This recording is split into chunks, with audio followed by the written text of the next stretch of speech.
Hello. Do you volunteer at your child's school or coach a sports team? If this is something you do or are interested in doing, you should get CPR certified or AED trained. 90% of young athletes have said they were injured during practice or a game. These injuries can vary from mild to severe: bruises, sprains, broken bones, concussions, to name a few. In a rare and major occurrence, such as child cardiac arrest, the survival rate is only 7%, according to Johnson & Johnson. Many tragedies can be prevented if school districts or township rules and government laws were in place, making CPR certification mandatory, along with readily available AEDs to be administered by trained coaches and volunteers at youth organizations or school sporting events. In case you're not familiar, CPR is cardiopulmonary resuscitation. It is defined as manual application of chest compressions and ventilations to a patient in cardiac arrest, done in an effort to maintain viability until advanced help arrives. Effective CPR can extend the window of opportunity, but defibrillation can reverse the arrhythmia, a condition in which the heart beats with irregular and abnormal rhythm. This brings us to AED, automatic external defibrillator.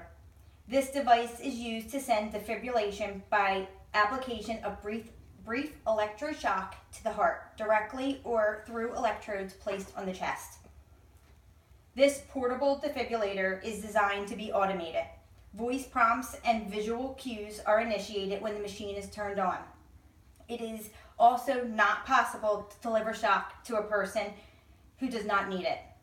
Today's AEDs evaluate the victim's medical status and deliver an electric shock to the heart to repair the patient's heart rhythm, according to an article in American Fitness called AED Saves Lives. Anyone can learn how to use an AED. CPR performed in efficient timing with AED presence is crucial to survival in many cases. Calling 911 may not be quick enough. The national average response time for arrival of an ambulance with an EMT in an emergency is 10 to 12 minutes.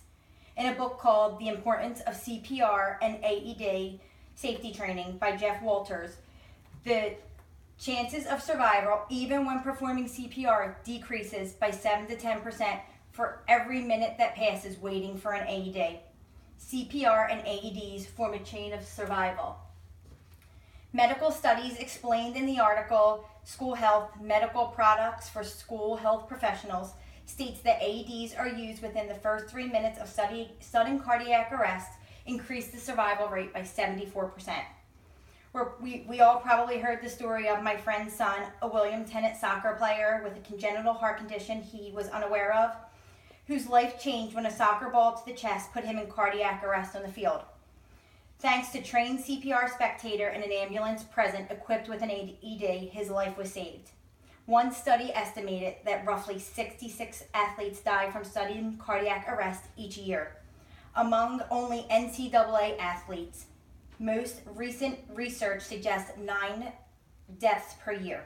We can reverse these tragic outcomes with the correct training. Sports physicals are required. They check height, weight, blood pressure, eyes and pupils, in case the athlete has had a concussion. The heart gets listened to through a stethoscope, usually in 2 positions, lying down or sitting up. This increases the likelihood of detecting a subtle abnormality.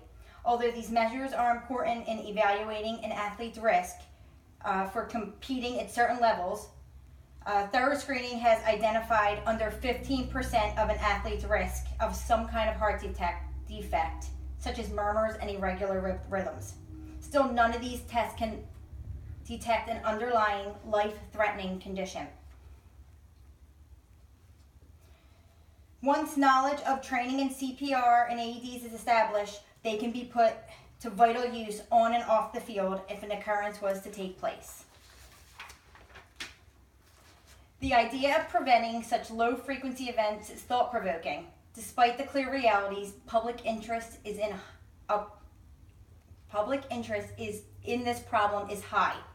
According to the American College of Cardiology, a study done in 2012, showed that conducting electrocardiograph screening of all young competitive athletes in the United States would cost up to $69 million over 20 years and save about 4,813 lives, making the cost per life about $10 million.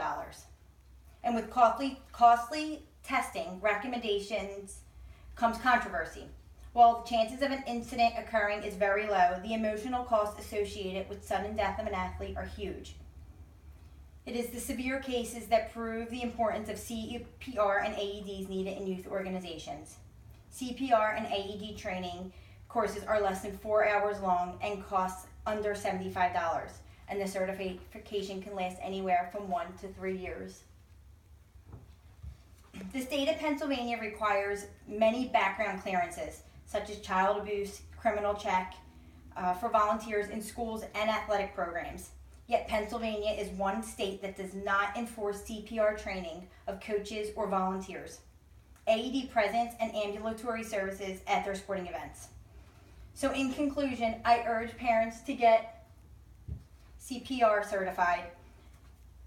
I urge you to go to your community and schools to have them provide training and opportunities for all their volunteers. We need to contact our district, state, and county representatives to sign petitions, get laws in place, allocate funding for classes, equipment, and maintenance that can potentially save lives.